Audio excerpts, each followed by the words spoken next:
la une de l'actualité ce soir, s'y trouver un emploi aujourd'hui dans les pays africains pour les jeunes relèves d'un parcours de combattants.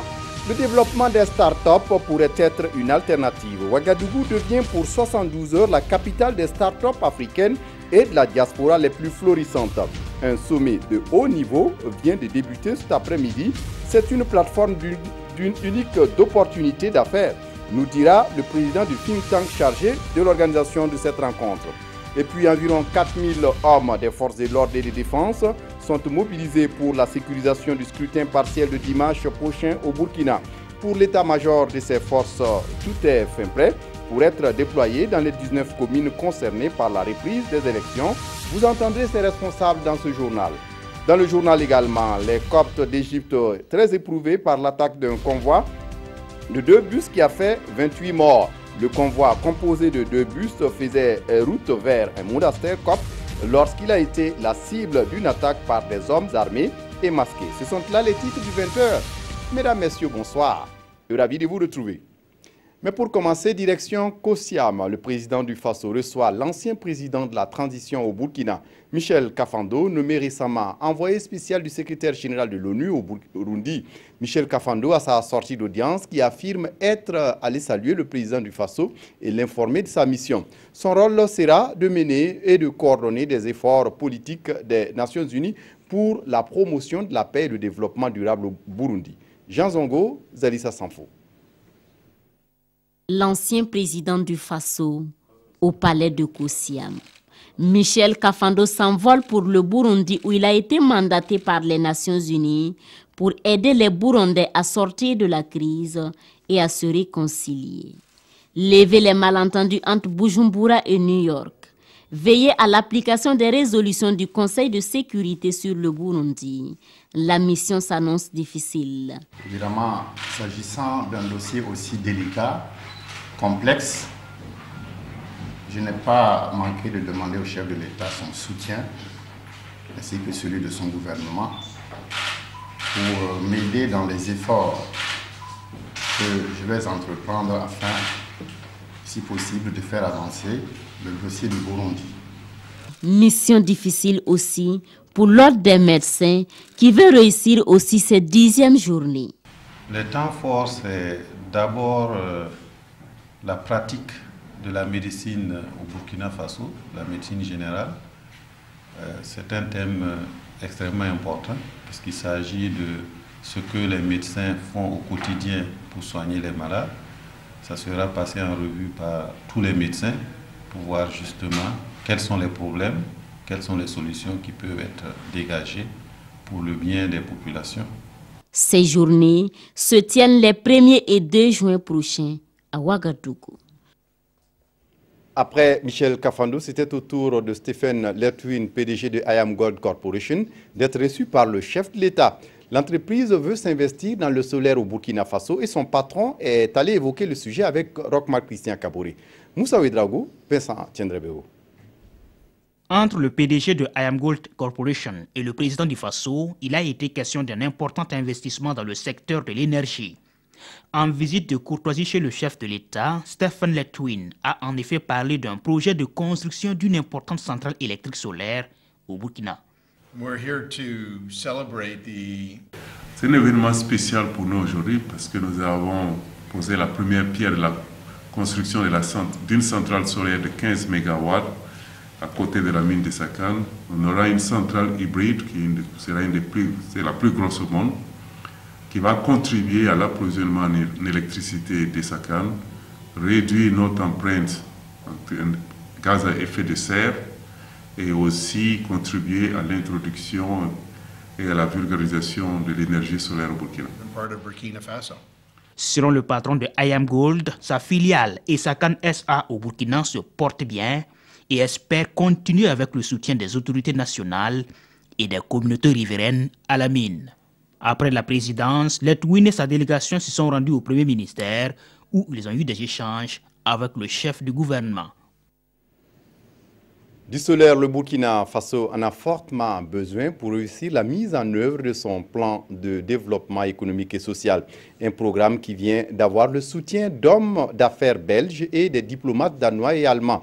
Si le Danemark annonce un soutien de plus de 100 milliards de francs CFA au PNDS, l'Allemagne, de son côté, compte renforcer la coopération dans le domaine de la sécurité. Les explications avec Alidou Badini et Olopoda. Les relations bilatérales entre le Burkina Faso et l'Allemagne sont au beau fixe. Ces mots sont de l'ambassadeur Dietrich Fries Paul, qui est venu s'entretenir avec Paul Kabat-Thieba sur les grandes lignes de la collaboration germano-burkinabé. On se prépare pour recevoir le secrétaire d'État de la Défense de l'Allemagne qui va venir ici pour toucher la réalité du pays et les besoins sécuritaires et pour s'échanger sur les possibilités. Avec l'Union européenne, on va avoir un programme pour renforcer les situations dans les zones frontalières, surtout le Sahel. On va avoir un financement conjoint avec le Fonds fiduciaire de l'Union européenne et l'Allemagne de 20 milliards de francs CFA pour ces régions-là, pour stabiliser l'infrastructure, pour avoir plus de perspectives économiques et pour renforcer la sécurité. Coopération bilatérale, il en a été question également avec l'ambassadeur du Danemark. La diplomate danoise réaffirme l'engagement de son pays à soutenir la mise en œuvre du plan national de développement économique et social avec une enveloppe de 100 milliards de francs CFA. Le Danemark fait un soutien aux différents secteurs au Burkina, comme le secteur eau et assainissement, secteur agricole, secteur justice et sécurité, les droits humains. On fait aussi un appui budgétaire général et on a parlé avec le Premier ministre sur comment en fait améliorer cette collaboration, comment faire mieux, comment améliorer aussi le suivi de tout ça qui est le PNDS. La réalisation du PNDS intéresse aussi le consortium belge MCC, spécialisé dans le domaine des infrastructures de type gros œuvres, notamment les routes, les tunnels et les logements. Nous avons en notre possession une technologie qui nous permet de concrétiser, de fabriquer des routes à une vitesse d'exécution extrêmement rapide, des routes de haute qualité. On parle de 3 à 8 km par jour, capables de résister à des conditions climatiques très difficiles. Et pour la construction de logements, nous avons pu développer une technologie qui nous permet de récupérer les déchets, c'est-à-dire la revalorisation de déchets des cimenteries et autres, qui nous a permis de développer un matériel composite aux propriétés acoustiques très intéressantes et isothermiques très intéressantes également, et surtout à moindre coût. Des technologies novatrices qui, selon les hommes d'affaires belges, pourraient être bénéfiques pour un pays sahélien comme le Burkina Faso. À l'Assemblée nationale, la première session de l'hémicycle s'achève ce vendredi avec des notes de satisfaction. Une trentaine de lois votées, mais pas seulement. Les députés ont aussi procédé à la mise en place d'une commission d'enquête parlementaire pour le contrôle de l'action gouvernementale. Le point avec Siedi Larieyen et Aruna Mari. Après 3 mois de joutes oratoires, de travaux en commission et des sorties sur le terrain, l'Assemblée nationale procède à la clôture de sa première session ordinaire. Occasion pour son président de dresser un bilan des 90 jours de travaux. Pour Salifou Diallo, cette session a permis de doter le pays de nouveaux textes de loi. Les élus nationaux ont légiféré sur l'énergie, le commerce de l'or et donné quitus au gouvernement pour la création d'une caisse de dépôt et de consignation. Il a aussi salué l'engagement des forces de défense et de sécurité dans la zone sahélienne pour venir à bout du terrorisme. Mais pour Salifou Diallo, face à la recrudescence des remous sociaux, pas question pour le gouvernement de céder aux revendications catégorielles qui à terme pourraient menacer l'existence de l'État. Au niveau des différents groupes parlementaires, l'on se réjouit de l'adoption des différentes lois au cours de cette session.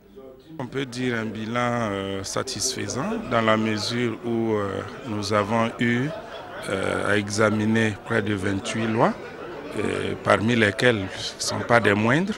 Ce que nous avons fait durant les 90 jours, on peut dire que nous sommes satisfaits d'une manière ou d'une autre. Cette première session de l'année 2017 close. Les députés vont à présent s'offrir un bol d'air avant de regagner l'hémicycle le 20 juin prochain pour l'ouverture d'une session extraordinaire. Et puis, 5 départements ministériels font le point de leur contribution à la mise en œuvre du PNDS. Ce matin, ils se sont réjouis d'une performance dans la conduite des activités. Des détails avec Jean-Eudes Bayala et Vincent Tiendrebeo. Cadre sectoriel de dialogue, infrastructure, communication, transport et habitat. La rencontre réunit plusieurs départements ministériels sur des sujets qui leur sont transversaux dans le cadre de la mise en œuvre du Plan national de développement économique et social, PNDS. Le cadre de dialogue infrastructure, de transport, de communication et de l'habitat regroupe les différents ministères qui ont en charge ces questions thématiques, à savoir le ministère des infrastructures, celui des transports, celui donc de la communication, celui de l'économie numérique, celui de l'habitat et celui en charge de l'environnement. Donc c'est un cadre qui est chargé d'examiner les différentes politiques élaborées par chacun des départements ministériels, d'assurer également le suivi des différents plans d'action de ces départements ministériels afin de s'insérer de façon harmonieuse et cohérente dans la mise en œuvre globale du PNDES. Il est ici question de revue annuelle de ce cadre sectoriel du dialogue sur le PNDS. Le rapport 2016 annonce un taux de réalisation des activités à 80%, une performance saluée par les parties prenantes au regard des difficultés. La fronde sociale persistante constitue une entrave à la bonne marche des activités avec déjà un démarrage difficile pour 2017, selon Éric Bougouma. Dans l'actualité ce soir, si trouver un emploi aujourd'hui pour les jeunes relèves d'un parcours de combattant, le développement de start-up pourrait être une alternative. Des initiatives sont en cours sur le continent et à Ouagadougou, environ 2000 participants sont là pour des partages d'expériences. C'est un sommet de haut niveau, une plateforme unique d'opportunités d'affaires. Yolande Lompo. Promouvoir le développement des start-up en Afrique et au Burkina Faso en particulier, c'est l'objectif visé par ce sommet panafricain de haut niveau sur les initiatives start-up. Les start-up, futures grandes entreprises innovantes du monde, s'annoncent comme la solution pour lutter contre le chômage. Et le gouvernement burkinabé entend encourager toutes les initiatives dans le domaine. Lorsque nous voyons effectivement les jeunes à l'heure actuelle, ils ont des capacités de porter l'innovation, des changements rapides au niveau de nos pays. Et c'est pour cela que le chef de l'État a porté lui-même ce projet à tenir effectivement et parrainer l'exercice qui se fait à l'heure actuelle. Et le chef de l'État, vous avez vu au niveau du gouvernement qu'au mois de mars dernier, il y a un fonds qui a été mis en place pour soutenir les startups, 10 milliards de francs CFA. Ici à Ouagadougou, les jeunes entrepreneurs africains se donneront les moyens et les idées pour hisser le continent dans le concert des nations en matière de start-up. Je voudrais que ces start-up-là qui viennent d'être lancées ce matin et que l'opportunité que donne le gouvernement d'offrir chaque année 2 milliards pour appuyer cette initiative soit bien saisie et que ces jeunes comprennent qu'en prenant cet argent, c'est pour travailler et fructifier afin de donner la chance aux autres jeunes pour qu'eux aussi puissent profiter de cette occasion. L'Afrique est annoncée comme le continent du futur alors que 60% des jeunes africains peinent encore à trouver un emploi. Les startups sont donc une opportunité pour ceux qui ont du génie et de bonnes idées de se construire de meilleurs lendemains et de contribuer à l'essor de leur pays. Justement, le directeur régional de l'UNFPA pour la région Afrique de l'Ouest et du Centre est avec nous. Mabengom, bonsoir et merci de venir répondre à nos questions. Bonsoir. Alors, finalement, quelle est la situation des initiatives start-up sur le continent aujourd'hui? Oui, je crois que ce sont des initiatives qui sont en train de se développer rapidement et je vais donner 2 chiffres. Je pense qu'entre 2015 et 2016, nous sommes passés de 55 start-up en Afrique à 77.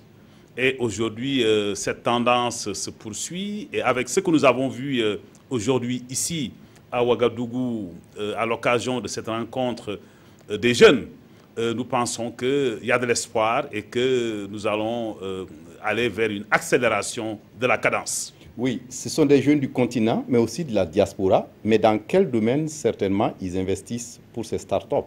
Oui, je prendrai l'exemple du jeune Chris, donc un jeune Kenyan qui a lancé un peu, je pense qu'un jeune Nigérien, par exemple, qui a refusé un emploi donc, au niveau de Microsoft, est allé créer sa propre start-up au Nigeria. Nous avons un cas ici chez vous, au Burkina Faso, avec une initiative qu'on appelle l'AFIBAG, qui est une initiative extraordinaire créée par un jeune burkinabé et qui consiste à mettre en place un système de sacs frigorifiques pour transporter les produits médicaux dans les zones tout en s'assurant que la chaîne froide est maintenue. Donc, nous avons également des cas au Kenya où, par exemple, un jeune s'est lancé un peu dans une opération de fourniture d'électricité, donc au niveau des ménages qui n'ont pas accès aux réseaux nationaux d'électricité. Et le système est à un coût extrêmement compétitif, environ 45 cents par jour de connexion, de service, alors que l'installation d'un compteur coûte 43 $. Je peux également parler d'un cas assez intéressant au Cameroun, donc, où un jeune s'est lancé dans une initiative qu'on appelle un peu la fameuse tablette cardiaque, je pense qui permet donc à transmettre des informations physiologiques donc vers les cardiologues. Donc dans un pays où nous avons 20 millions de personnes, mais avec seulement 50 cardiologues, ce qui permet un peu d'optimiser le temps et les services en matière de santé. Donc des modèles identificatoires pour la jeunesse, est-ce que c'est toujours au stade d'opportunité ou bien à Ouagadougou, vous avez des success stories à partager? Oui, je crois qu'il y a beaucoup d'entrepreneurs qui sont rendus ici à Ouagadougou, de jeunes, avec des idées. Donc, je pense que c'est un forum qui va permettre un peu le partage des connaissances, mais également des rencontres pour l'exploitation des opportunités de financement. J'ai parlé tout à l'heure du jeune Christian Toé, donc du Burkina, qui vient de lever 100 millions de francs CFA. J'ai parlé également de cette expérience au Kenya, qui a permis de lever 12 millions de dollars et qui s'inscrit vraiment dans le cadre du passage à l'échelle du système un peu de raccordement à l'électricité donc des familles donc au Kenya. Donc il envisage de passer d'environ 200 000 ménages actuellement à 1 million à l'horizon 2018. Donc je crois que c'est une opportunité extraordinaire et nous pensons qu'avec les pays présents, avec les entrepreneurs et ceux de la diaspora, nous avons un espoir que quelque chose sera fait en direction de l'emploi des jeunes. L'UNFPA, on vous connaît pour les questions de population, mais on vous voit ici investir dans l'emploi des jeunes. Expliquez-nous. Oui, vous avez parfaitement raison, mais je pense qu'il faut peut-être regarder notre intervention dans un cadre plus global. Comme vous le savez, nous sommes un peu l'organisation au sein des Nations Unies qui est un peu à l'origine du grand push que nous avons vu pour positionner la question du dividende démographique et des investissements dans la jeunesse comme étant aujourd'hui top au niveau de l'agenda continental. Et j'en profite d'ailleurs pour rendre un hommage au président Roch Christian Kaboré. Je pense qu'il a été en tout cas l'un des champions pour porter ce dossier sur la place internationale, mais également qui a été un des champions à Addis Abeba, donc lors du dernier sommet. Donc nous sommes heureux de voir que le Burkina continue à jouer un rôle de leadership dans la mise en œuvre un peu de la feuille de route, alors que nous ne sommes même pas encore à la réunion de juillet 2017 où les chefs d'État et de gouvernement africains vont continuer la conversation pour la mise en œuvre concrète de la feuille de route de l'Union africaine. Donc vous voyez un peu, et sur cette feuille de route, pour répondre à votre question, le premier pilier, le premier des 4 piliers porte sur l'emploi et la formation des jeunes. Donc vous voyez donc pourquoi nous accompagnons un peu cette excellente initiative lancée ici au Burkina, donc, mais qui n'est pas seulement une initiative pour les Burkinabés. Donc nous avons des jeunes qui viennent de partout en Afrique, mais également de la diaspora. Merci à vous, Ngom Mabeng. Je rappelle que vous êtes le directeur régional de l'UNFPA pour la région Afrique de l'Ouest et du Centre. Et vous êtes venu nous parler de cette rencontre de haut niveau des startups africaines et de la diaspora. Merci d'être venu. La suite de ce journal. Le Burkina Faso organise des élections municipales complémentaires ce dimanche et environ 4000 hommes des forces de l'ordre et de sécurité seront mobilisés pour la sécurisation du scrutin. Pour l'état-major de ces forces, tout est fin prêt pour être déployé dans les 19 communes concernées par la reprise des élections. Vincent Tiendrebego. À cette rencontre, les forces de sécurité réfléchissent à la mise en place d'un dispositif de sécurisation des élections municipales partielles. Une commission chargée de la logistique vient d'être mise en place. Elle a pour mission de mobiliser les moyens humains et matériels nécessaires pour un bon déroulement des votes.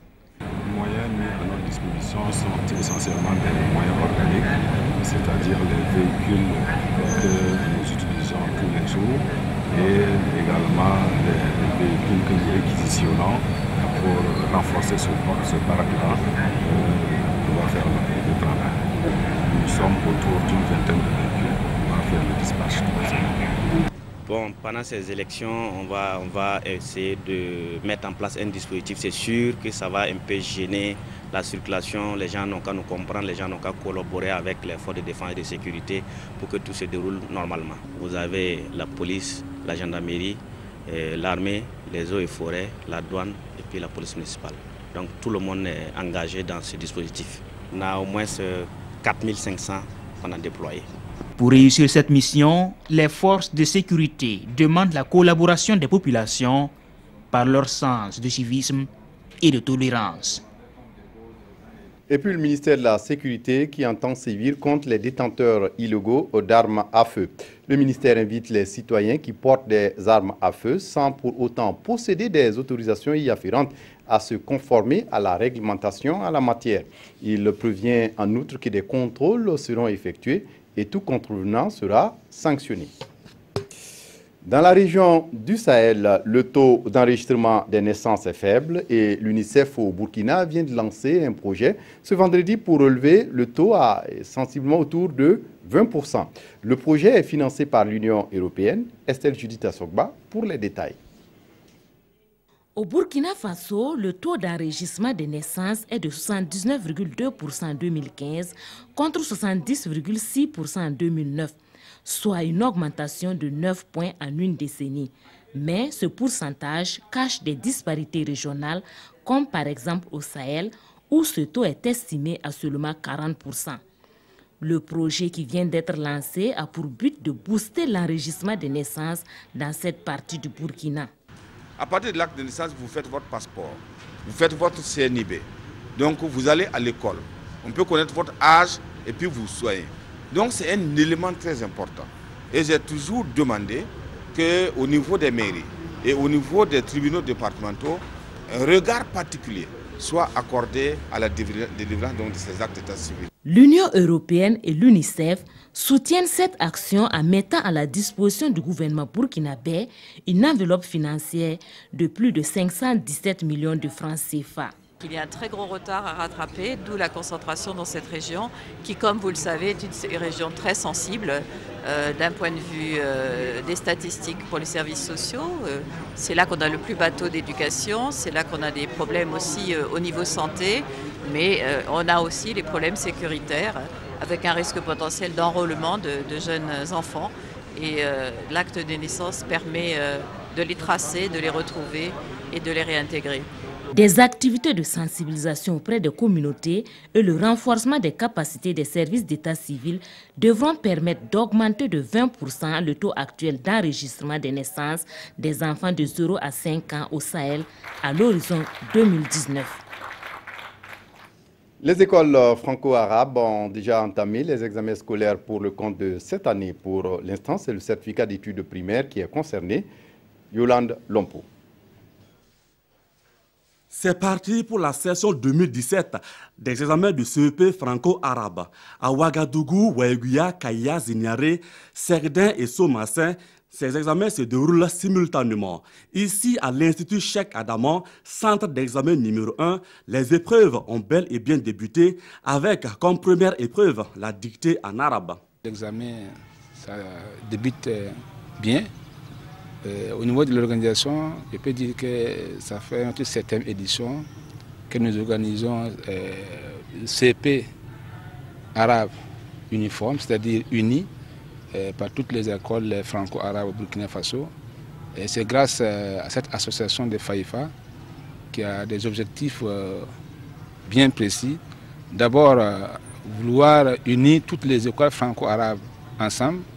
Et secondo, amener les écoles franco-arabes à pouvoir suivre le programme officiel que l'État a mis sur place pour nous. Pour cette session, ils sont au total 576 élèves à prendre part à l'examen sur toute l'étendue du territoire national. Pour l'instant, les candidats sont confiants. Je compte avoir mon CP arabe, Inch'Allah. Je pense que l'examen va passer bien. Je vais réussir. J'ai bien appris mon leçon pour faire mon examen. Je veux que Dieu nous aide. L'administration des épreuves de l'examen va durer 3 jours et les résultats sont prévus au plus tard dans 2 semaines. En santé à Bobo Dioulasso, les programmes nationaux de tuberculose se concertent. L'objectif est d'encourager et d'aider ces programmes dans le volet de la recherche, la collecte et l'analyse des données. Mireille Karoy-Tougma, sur place à Bobo Dioulasso. Une synergie d'action pour lutter contre la tuberculose. Ce sont là 16 pays de l'Afrique de l'Ouest regroupés en réseau régional de l'Afrique de l'Ouest pour la tuberculose qui prennent à bras le corps la lutte contre la maladie. Une lutte qui se traduit par des ateliers organisés sous forme de modules. Donc dans la lutte contre la tuberculose, la recherche a un rôle très important. Et pour ce faire, il faut renforcer les programmes. Et donc on a monté un projet de renforcement des capacités. Il y a 4 modules de formation. Là, on est au 3e module. Il y a eu 2 modules précédents. Et là, nous avons aidé les participants à développer des protocoles de recherche. Et là, ils vont commencer à analyser leurs données afin d'en recueillir les résultats et après de pouvoir communiquer. Au vu de la létalité élevée de la tuberculose dans la région, entrer en guerre contre la maladie est un fait qui s'impose. La tuberculose, c'est un problème de santé publique. 10 millions de cas par an, 95% des décès en Afrique de l'Ouest, dans les pays, particulièrement les pays pauvres. Une telle activité est toujours la bienvenue parce que ça va nous permettre d'améliorer tout ce qui s'est fait concernant la tuberculose en termes de diagnostic, en termes de prise en charge et en termes de recherche. Le réseau régional de l'Afrique de l'Ouest pour la tuberculose, en abrégé en anglais ONE-TB, a été créé à Cotonou au Bénin en juin 2015. Il vise entre autres la promotion et l'harmonisation des stratégies et des pratiques de lutte contre la tuberculose dans la région. Et avant de poursuivre, le président de la Fédération des associations islamiques du Burkina annonce que le croissant lunaire a été aperçu aujourd'hui même et par conséquent, le carême musulman commence demain samedi. Justement, le ramadan débute demain samedi au Burkina et l'Arabie Saoudite a pensé aux couches vulnérables. Le pays vient d'offrir au Burkina Faso des tonnes de dattes, de quoi rendre agréable les ruptures de carême. Ismaël Sirima. Les populations vulnérables du Burkina, notamment celles musulmanes, reçoivent ici 100 tonnes de dattes de la part du Royaume d'Arabie Saoudite. Un présent qui traduit l'engagement du donateur à soutenir le combat contre l'insécurité alimentaire et nutritionnelle au Burkina. C'est des sentiments de satisfaction pour ces 100 tonnes de dattes que nous recevons aujourd'hui, ce qui traduit la qualité et la solidité des relations d'amitié entretenues. C'est le moment de saluer toute la solidarité entre le Royaume d'Arabie Saoudite et le Burkina Faso et aussi la solidarité que le gouvernement burkinabé en retour a envers tout le peuple burkinabé. Selon la Fédération des associations islamiques du Burkina, Toutes les dispositions seront prises pour que ce don soit reparti dans les 45 provinces. Cette date va nous aider beaucoup pour le mois de Ramadan. Et ces dates-là seront distribuées par la Fédération des associations islamiques. Et ces dates-là, on va les distribuer dans toutes les 45 provinces du Burkina Faso. Ce don est jugé opportun par les autorités politiques et religieuses, en ce sens qu'il intervient à quelques jours avant le début du mois de Carême. En Égypte, par contre, une attaque d'un convoi de chrétiens coptes fait au moins 28 morts. Le convoi qui faisait route vers un monastère a été attaqué par des hommes armés et masqués. 25 personnes ont été également blessées. Les Coptes d'Égypte à nouveau visés par un attentat. Des hommes masqués circulant à bord de pick-up ont ouvert le feu à l'arme automatique sur un bus qui transportait des pèlerins. Le bilan fait état d'une vingtaine de morts, dont plusieurs enfants. Le bus qui se dirigeait vers un monastère copte a été criblé de balles. Les vitres sont brisées. Les assaillants ont pris la fuite. L'attaque a eu lieu dans la province de Minya, au sud du Caire. Elle intervient alors que la branche égyptienne du groupe État islamique a multiplié les attentats ces derniers mois contre les chrétiens d'Égypte, qui représentent environ 10% de la population du pays. En décembre, un attentat suicide contre une église du Caire avait fait 29 morts. Puis début avril, 2 églises à Alexandrie et Tanta étaient à leur tour visées. Bilan 45 morts. En réaction, le président égyptien avait déclaré l'état d'urgence. On referme ce journal avec la revue de presse des quotidiens de ce vendredi. Revue de presse signée Evelyne Dabiré. L'incivisme va grandissant au Burkina. C'est le constat que font les parutions de ce jour et pour preuve, selon les quotidiens, l'agression de l'artiste musicienne Adja Divine. Agressée sur la base d'une rumeur qui l'accuse de vol d'enfants, explique le pays, des abrutis ont commis l'innommable en agressant, violentant, humiliant et traumatisant cette femme, explique le quotidien. Mais à qui la faute, questionne ce journal. 2 camps se rejettent la balle et le pays rapporte les 2 versions, celle de la police nationale et celle de la victime. Si Adja Divine a déposé une plainte contre la police et contre X, informe ce journal, l'Express du Faso estime à l'analyse qu'il ne sied pas de condamner systématiquement et à tout point de vue ces jeunes car, poursuit ce journal, si de jeunes Burkinabés se comportent ainsi, c'est parce que leurs parents ont montré des comportements de ce genre. Et des soutiens fusent, d'abord de la part du gouvernement, écrit Sidoya, et de la part de dizaines de femmes majoritairement du 3e âge qui se sont mobilisées spontanément le 24 mai, poursuit aujourd'hui au Faso.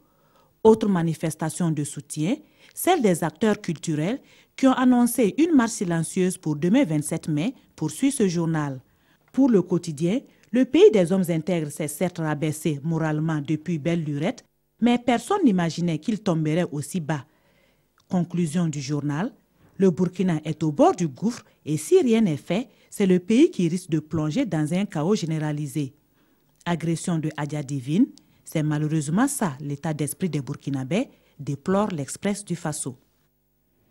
Et avant de prendre congé de vous, le président de la Fédération des associations islamiques du Burkina a l'honneur de vous annoncer que le croissant lunaire a été aperçu ce jour 26 mai 2017 dans plusieurs localités du pays par les équipes d'observation et à cet effet. Par conséquent, le jeûne de Ramadan commence pour le Burkina Faso le samedi 27 mai 2017. Le président, à l'occasion de cet événement de haute spiritualité, invite les musulmans à redoubler d'efforts dans l'adoration, les invocations, mais aussi la bienveillance et la solidarité, ainsi que l'amour et la fraternité. C'est tout pour ce journal. Merci de votre attention. Très bonne suite de programme sur la RTB. Au revoir.